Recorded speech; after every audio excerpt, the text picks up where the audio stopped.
BPSC student की मांगों को लेकर आज बिहार बंद का ऐलान किया गया है, जिसमें पप्पू यादव, भीम आर्मी और एआईएमआईएम ने हिमायत की है।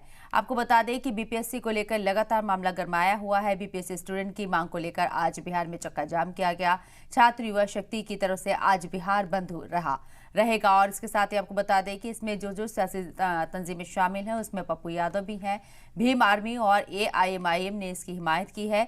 बंद से पहले पटना में मशाल जुलूस से निकाला जाएगा और इसके साथ ही आपको बता दें कि बीपीएससी परीक्षा में पेपर लीक को लेकर बंद का आह्वान। आज बिहार बंद है पूरी तरीके से। छात्र युवा शक्ति ने बिहार बंद की अपील की है। पूर्णिया के आजाद रुकने पार्लियामेंट पप्पू यादव और भीम आर्मी साथ ही साथ एआईएमआईएम ने इस बंद की हिमायत की। बीपीएससी एग्जाम रद्द करने की मांग की और स्टूडेंट पर लाठीचार्ज की मुखालिफत की गई है।